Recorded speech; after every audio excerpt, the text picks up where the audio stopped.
Sir, कल्पना कीजिए आप एक ऐसे पौधे को उगाने का प्रयास कर रहे हैं जो मिट्टी में पनप रहा है, लेकिन वह मिट्टी आवश्यक पोषक तत्वों से पूरी तरह से वंचित है। क्या होगा यदि मिट्टी में जीवन के लिए आवश्यक बिल्डिंग ब्लॉक्स की कमी हो? स्वाभाविक रूप से वह पौधा कमजोर होगा, उसमें जीवन शक्ति की कमी होगी और वह बिल्कुल भी फलदायी नहीं होगा। उसकी वृद्धि रुक जाएगी और वह अपनी पूरी क्षमता तक नहीं पहुंच पाएगा। अब जरा सोचिए कि कई सालों तक लगातार खेती करने के बाद क्या होता है। हमारी कृषि भूमि भी ठीक उसी चुनौती का सामना कर रही है। समय के साथ मिट्टी अपनी प्राकृतिक उर्वरता खो देती है, जिससे पौधों के लिए आवश्यक पोषक तत्वों को प्राप्त करना मुश्किल हो जाता है। यहीं पर फर्टिलाइजर, जिसे हम खाद भी कहते हैं, काम आते हैं। फर्टिलाइजर मिट्टी में नाइट्रोजन, फास्फोरस और पोटेशियम जैसे जरूरी पोषक तत्वों को फिर से भरते हैं, जिससे मिट्टी फिर से उपजाऊ हो जाती है। ये पोषक तत्व स्वस्थ फसलों के लिए बिल्डिंग ब्लॉक्स की तरह काम करते हैं, जो उनकी वृद्धि और विकास को बढ़ावा देते हैं। नाइट्रोजन पत्तियों को हरा भरा और रसीला बनाता है, जिससे पौधों में प्रकाश संश्लेषण की प्रक्रिया बेहतर होती है। फास्फोरस जड़ों को मजबूत करता है और फूल आने में मदद करता है, जिससे पौधों की नींव मजबूत होती है और प्रजनन क्षमता बढ़ती है। और पोटेशियम पौधों को तनाव से लड़ने में मदद करता है, जिससे वे बीमारियों और पर्यावरणीय चुनौतियों का सामना करने में सक्षम होते हैं। इन आवश्यक पोषक तत्वों के बिना फसल की पैदावार में भारी गिरावट आती है, जिससे हमारी खाद्य आपूर्ति को गंभीर खतरा होता है और लाखों लोगों के लिए भोजन की कमी हो सकती है। 1.4 बिलियन से ज्यादा लोगों की आबादी के साथ भारत को अपनी विशाल आबादी के लिए पर्याप्त भोजन और स्थिर कीमतें सुनिश्चित करने के लिए फर्टिलाइजर पर बहुत ज्यादा निर्भर रहना पड़ता है। किसानों के लिए सही फर्टिलाइजर का इस्तेमाल करने का मतलब है बेहतर और भरपूर फसलें, जिससे उन्हें ज्यादा इनकम होती है और उनकी आर्थिक स्थिति मजबूत होती है। इससे उनके परिवारों के जीवन में सीधा सुधार होता है, जिससे उन्हें बेहतर स्वास्थ्य, शिक्षा और जीवन स्तर मिलता है। और यह ग्रामीण समुदायों को बढ़ावा देता है, जिससे रोजगार के अवसर पैदा होते हैं और ग्रामीण अर्थव्यवस्था मजबूत होती है। इसलिए फर्टिलाइजर सिर्फ पौधों का भोजन नहीं है, बल्कि वे राष्ट्रीय समृद्धि की नींव हैं, जो हमारे देश के भविष्य को आकार देते हैं। भारत बहुत यूरिया बनाता है, लेकिन फास्फोरस आधारित फर्टिलाइजर जैसे डीएपी और एमएपी के लिए इंपोर्ट पर निर्भर करता है, मुख्य रूप से चीन से। डीएपी और एमएपी पॉपुलर हैं क्योंकि वे नाइट्रोजन और फास्फोरस दोनों को कुशलता से देते हैं, खासकर बुवाई के समय। चीन ने फास्फोरिक एसिड जैसे प्रमुख कच्चे माल भी सप्लाई किए, जिससे भारत आपूर्ति में रुकावटों के प्रति संवेदनशील हो गया। कई बार भारत के डीएपी इंपोर्ट का लगभग आधा चीन से आता था, जिससे हमारी कृषि स्थिरता उनके फैसलों से जुड़ी हुई थी।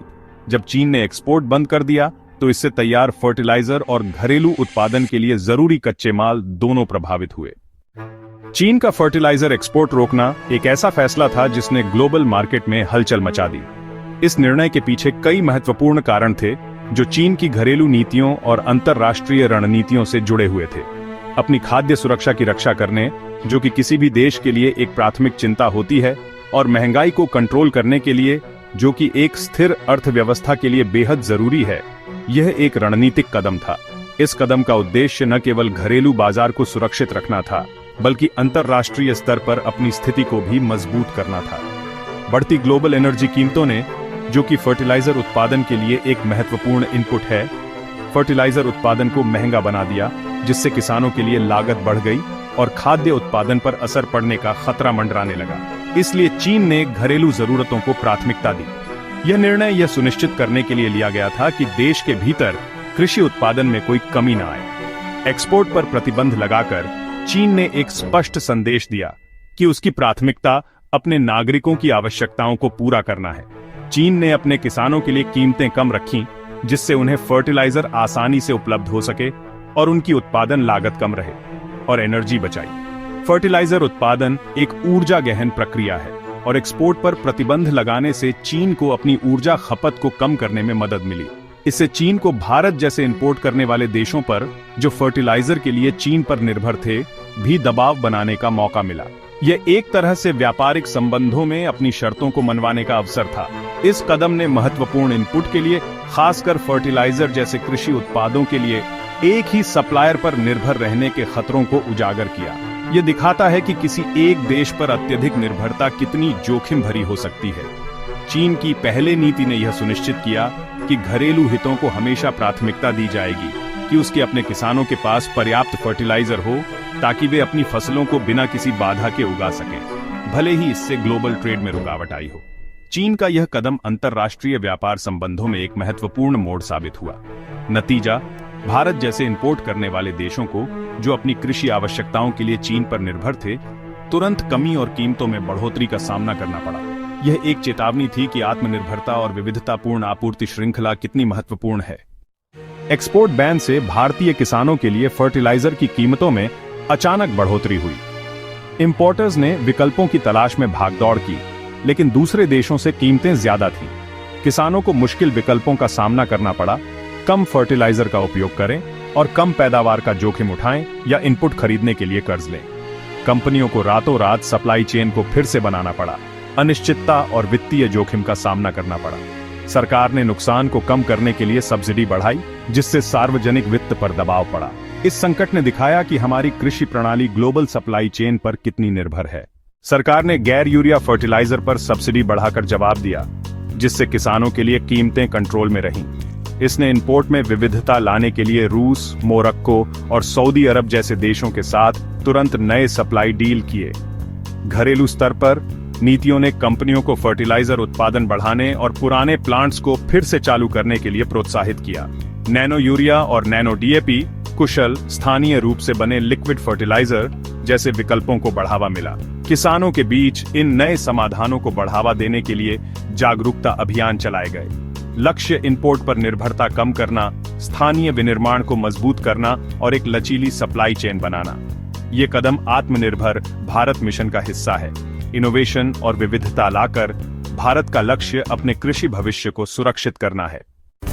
किसानों के लिए सीख साफ है, फर्टिलाइजर का समझदारी और कुशलता से उपयोग करें। यह केवल एक सलाह नहीं है, बल्कि एक आवश्यकता है। केवल जरूरत भर का उपयोग करने के लिए मिट्टी की जांच से शुरू करें, ताकि आप जान सकें कि आपकी मिट्टी को वास्तव में क्या चाहिए, जिससे पैसे की बचत होगी और पैदावार में सुधार होगा। यह एक सीधा सा उपाय है जो आपके लाभ को बढ़ा सकता है। नैनो यूरिया, जो कि एक आधुनिक उर्वरक तकनीक है, और जैविक खाद जैसे विकल्पों को अपनाएं, जो पर्यावरण के लिए भी बेहतर हैं, ताकि मिट्टी का स्वास्थ्य बेहतर हो और लागत कम हो। स्वस्थ मिट्टी, स्वस्थ फसलें, एक संतुलित अप्रोच जिसमें सभी पहलुओं का ध्यान रखा जाए। रासायनिक और जैविक फर्टिलाइजर का संयोजन, दोनों का सही अनुपात में उपयोग करना स्थिरता के लिए महत्वपूर्ण है। ये दीर्घकालिक सोच का हिस्सा है। भारत को इंपोर्ट पर निर्भरता कम करने के लिए अपनी आत्मनिर्भरता को बढ़ाना होगा। घरेलू उत्पादन और नई तकनीकों में निवेश करते रहना चाहिए। ये भविष्य की तैयारी है। पोटाश जैसे कच्चे माल के लिए स्थानीय स्रोतों की खोज हमारे लिए एक महत्वपूर्ण कदम है, एक गेम चेंजर होगी। इससे हम अपनी आवश्यकताओं को पूरा कर सकते हैं। सरकार, कंपनियां और किसानों को सभी को मिलकर एक लचीले, आत्मनिर्भर भविष्य के लिए मिलकर काम करना चाहिए।